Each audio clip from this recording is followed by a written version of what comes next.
All right, good morning, everyone, and welcome to another session of 30 Minutes with. For those of you who haven't joined us before, my name is Kevin Campbell. I'm the Business Relations Coordinator for the Downtown Spokane Partnership and Business Improvement District. This is Downtown Spokane's recurring webinar series where we bring to you local industry experts and community leaders to talk about some of the more pressing topics of the day. So today we're excited about our two featured presenters, both coming to us from the City of Spokane. We have Carly Cortright, the Director of Community Programs, as well as Cendy Pfortmiller, who is the Community Engagement Programs Manager. So together, they're going to be talking to us today about events in Spokane as far as what kind of changes have happened over the last year and what you might need to know moving forward as far as how things are going to look with this new normal that we're seeing ourselves transition into. So in a moment, I'll pass things over to Cendy and Carly. If you have any questions during their presentation, please feel free to just use the Q&A box and we'll queue up your questions there, and we'll leave time at the end of our half-hour session to get to those and do a Q&A with Carly and Cendy. Also, I'll note that we do record these sessions and put them onto Downtown Spokane's YouTube channel, so you will be able to access and share this content after this session is completed. So with that, I'll go ahead and turn things over to Cendy and Carly. Thank you both very much for being here with us today. We appreciate you taking the time and are very excited to hear what you have to say. So if you're ready, go ahead and take it away. Thanks a lot. All right. Thank you, Kevin, so much. It's a privilege to be here today to speak with you guys. Cendy and I are going to tag team this. I'm going to talk a little bit about special events in general and our application process. And then Cendy has really been point over our last year of working with the health district regarding the changing landscape and how to have events in the new COVID era. And so I'll be turning it over to her to speak to that point of it. So Cendy's been in this role for about the last year now. I have been doing special events with the city since about 2014. So I'm happy to be kind of handing that baton off to her, but we're both excited to be able to speak with you guys today. So I am going to try to share my screen. The dreaded technology issues.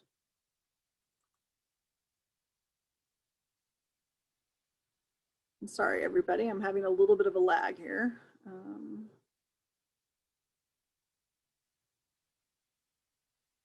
And of course, we tested this right before we started, and it's now not working. So hang on just a minute. I apologize. One thing with special events is we have about 200 applications a year for special events. Many of them are within city parks. And so that's where the vast majority are. The rest are in the right-of-way of the city, and that's what requires probably most of what we'll be talking about with Downtown Spokane Partnership are those ones that are in the right-of-way. Try again here. There we go. I think we're finally gonna work. I'm really glad I'm in the office today. My home internet is horrible, so it really wouldn't be working if we were at home. So I think everyone can see that now. Yep, looks good on our end. Great. Okay. So what is really a special event? From our perspective, a special event is any event that is like held on public property or in our facilities. So again, that can be usually in the parks, any one of our parks. Some of the ones that have special facilities like Finch Arboretum are obviously Riverfront Park and the Pavilion. Public right-of-way, as I was expressing, is probably the main one. We do consider some events held on private property to be a special event if it creates an impact on city public safety services. So if it's going to be an event that's held on private property, but is going to have large traffic impacts, for example, that might be something that we consider to be a special event. One other, I think a good example of one is Terrain's annual event that they usually hold in October. Traditionally, the past few years has been at the Jensen Bird Building. That's private property, but they're using that space in a way that it wasn't designed for. And so there are fire impacts, fire public safety marshal impacts. So that requires a permit through the fire department in order to have that be held in a safe manner. Other events that might be on private property that might have public safety impacts might be, for example, we consider it sort of a special event to have our politicians come through. So when we have during election years and we have dignitaries of high value come through and are usually having a rally or something at a convention center or a private space but still have a vast amount of people attending, there's security issues, that would be considered a special event as well. But the vast majority of special events we would consider are block parties, parades, those runs, walks, and concerts. For the process itself, our traditional process is you need to apply for your special event permit at least 30 days prior. We really recommend 60 to 90 days so we can work through any conflicts. We can work around that. Oftentimes other type of special events that come up of short notice are demonstration or protest march. When you are protesting something, usually you're not planning too far ahead. It's in response to something that just happened. And so we would never deny someone their ability to have a free speech protest. We work with them, again, trying to find the way to have safety management, the least amount of impacts to traffic, those type of things. So just because you don't necessarily get it in by 30 days prior doesn't mean that we won't have it, but those are just things that we take in consideration. I think another example, most recently, sadly for our Zags, they did lose, but we were in contact with them last week about planning some type of celebration event in the event that they did win the championship game and have the undefeated season. So obviously we didn't prepare for that 30 days ago. That was much more short notice, but we have the policy, or excuse me, the people in place to be able to organize, have those conversations. Cendy led that meeting last week with all the involved stakeholders, and we had a plan ready to go in case they had one. So unfortunately, we didn't get to have a celebration parade, but that's just another example. Those different departments that I'm talking about, you'd be amazed at how many things special events touch. So we have a large stakeholder group. We meet twice a month and includes a representative from DSP. Elizabeth Hooker is usually the one that joins us to go over those applications and see what those impacts are. So that includes obviously police and fire personnel, as well as people from our permitting center, from development services, who have the impacts regarding private construction, because a lot of times those encroach on the roadway. For any of you who have been driving downtown, they're finally beginning that new project over there at the old Umpqua Bank building at Riverside, and I believe it's Brown. I never remember which street is which. That might actually be Division. And that they've kind of, have closed the sidewalk because of that construction project. So if there had been an event in that area, that would be impacted by that. Probably the one that most of this time this impacts is Hoop Fest. There's always usually some downtown construction. The work on the North Bank over the past few years, the Post Street Bridge, for example, right now, those are all impacts that we need to be aware of that impact events, and having them be able to change their route, work with them, know what those issues are going to be. We also include representatives from parks. So we have Riverfront Park there, as well as our general outline parks. And like I said, DSP, as well as Cendy and myself. And together we go through those applications. And our goal is almost always to try to find the way that we can have an event happen. We don't like to say no, but there are things that we need to take into consideration. Currently, we're working with a group from Gonzaga who is planning a demonstration march to raise awareness regarding homelessness. They are really wanting to have the march along. They want to end at House of Charity, which again would be along Division Street, which is a state highway. And that's something that we don't close down. I mean, that's just too much of a traffic impact. So trying to work with them to find an alternative route, or sticking to sidewalks to be able to allow them to have that visibility they want without having that impact to our traffic, that just really isn't conceivable. In general, we try not to close down any of our bridges, the main ones at least. So about the only time that we do close Monroe is for Balloons Day, and that they're kind of grandfathered in at this point. They also have their race on Sunday morning, which is the least amount of impact in traffic. So these are all the things that we kind of review and work towards to try to have a safe event that's fun for everybody, but has the minimal amount of impact to business and drivers. I won't spend a lot of time on this, but these are just some of the things that we look at within the application. Obviously we need to know the date and time. That anticipated attendance really helps us, because that helps us to determine what level of crowd control might be needed, as well as, depending on the type of event, how much EMT support might be needed. So for an event like Bloomsday, as you can imagine, they have their own paramedic staff on hand that they contract with, but we also have fire personnel available as well. We want to know your outline and any other specialties you might have, including food and alcohol, any type of structures. If you're putting up a tent or a banner, there's a possibility, a stage, that those might collapse. And so those need to be inspected by the fire department for safety. And then, of course, we do require liability insurance for all events in the amount of $1 million.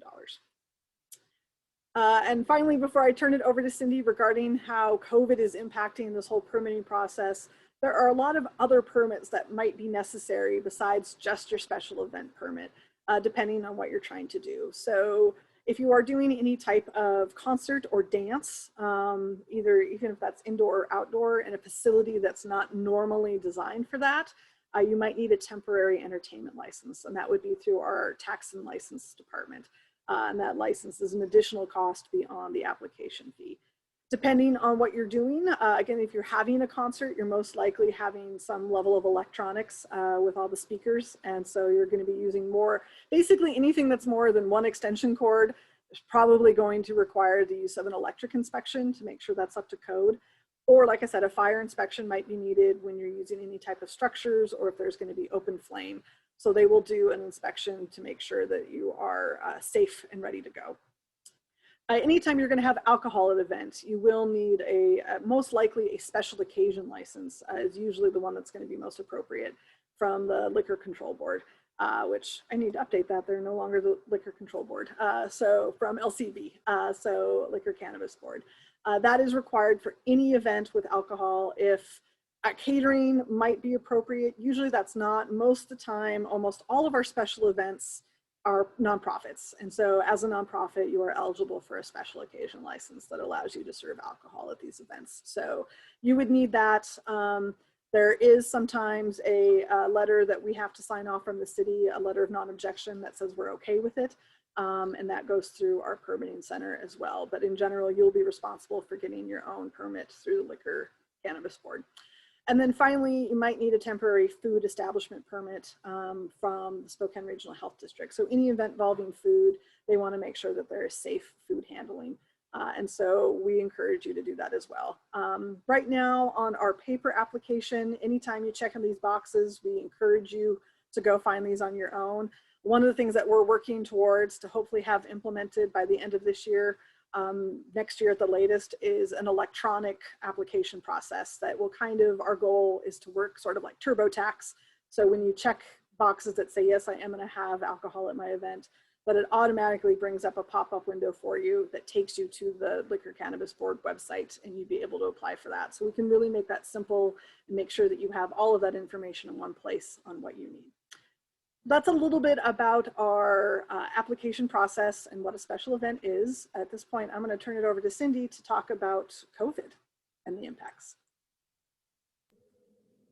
Hi everyone, my name is Cendy Pfortmiller and I'm the Community Programs Engagement Manager with the Office of Neighborhood Services. So I have been taking point, as Carly mentioned earlier, on meeting with the Spokane Regional Health District and just getting some updates on guidelines coming directly from our governor's office and kind of being flowed down to our region through our health district. So Dr. Velasquez has been running these meetings on events and venues and how to properly, I guess, work on events and continue to follow safety protocols for COVID. So right now I just kind of highlighted some items that impact our special events. A lot of our special events tend to be outdoors, but I also wanted to mention some of the indoor guidelines and mostly just focus on the events and spectator events. There's a bunch of different guidelines for a bunch of different things, and these are the ones that seem to apply best to our special events. So I just wanted to highlight those items. I've also provided some links at the bottom of the slide. So if you want to take a look at those guidelines more in detail, they are there and they are available. Since we're in phase 3, we've been in phase 3 for a couple weeks now for events and spectator events that take place indoors. So that could be sporting events or theaters, comedy clubs, things like that. We're looking at a max capacity of 400 or so folks. Or 50% capacity, whichever is less, and we're looking at maintaining the physical distancing of 6 feet.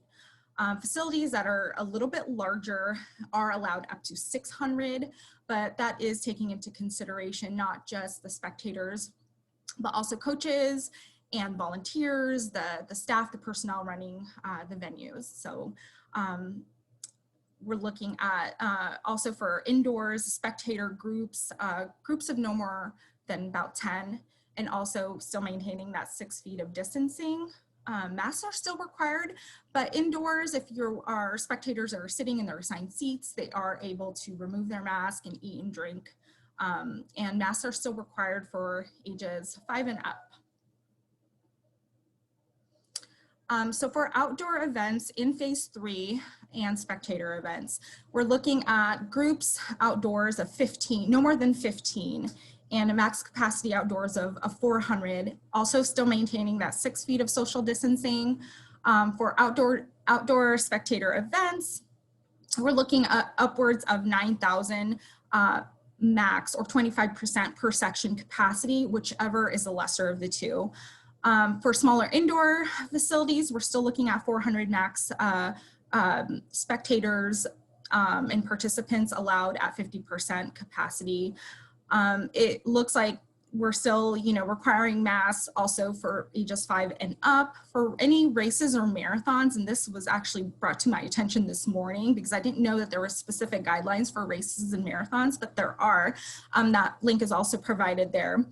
But we're looking at groups of 30 or less for each wave of runners and walkers. So that is something to think about. We have a lot of marathons a lot of special events that are marathons that are put together every year. So this definitely applies to a lot of the special events that we permit for.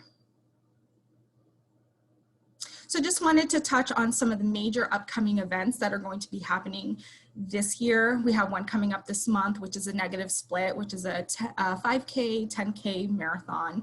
And again, that's where the groups of 30 people or less is going to apply.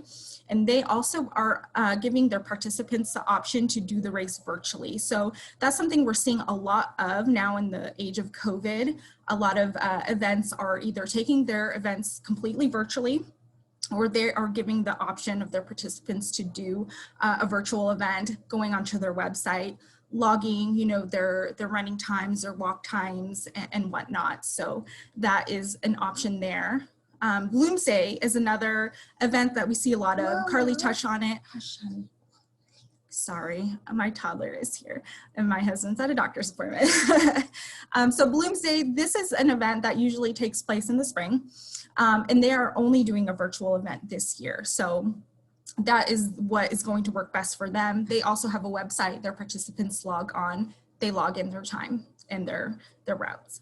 Now, a big one, and I think a lot of people have questions on, is Who Fest. Who Fest is usually takes place at the last weekend of June.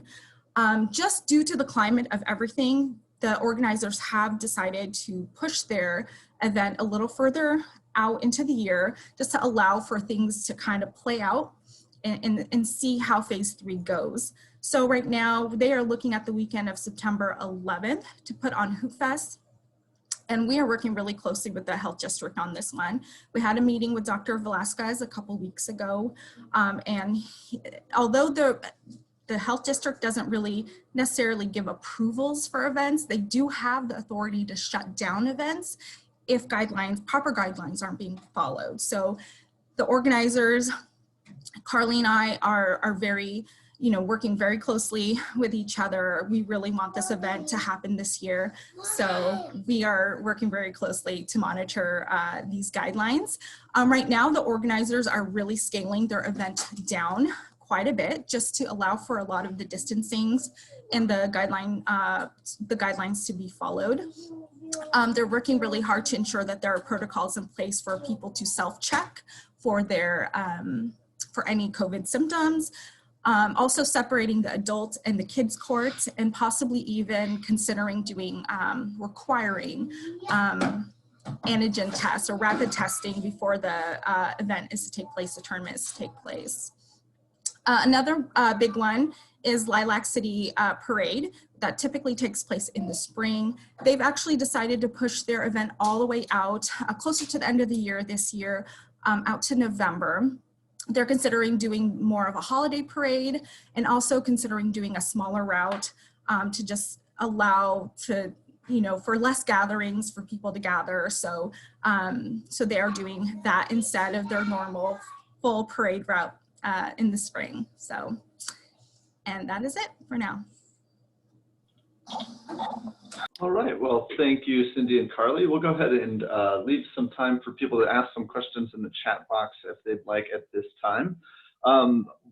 Just to get started, Cindy or Carly, I am kind of curious, do we kind of know for people who might be looking to plan events down the road, are these restrictions going to be completely dependent on the phases of the Healthy Washington Plan, or is this vaccine rollout going to at all affect how we might kind of see these restrictions changed?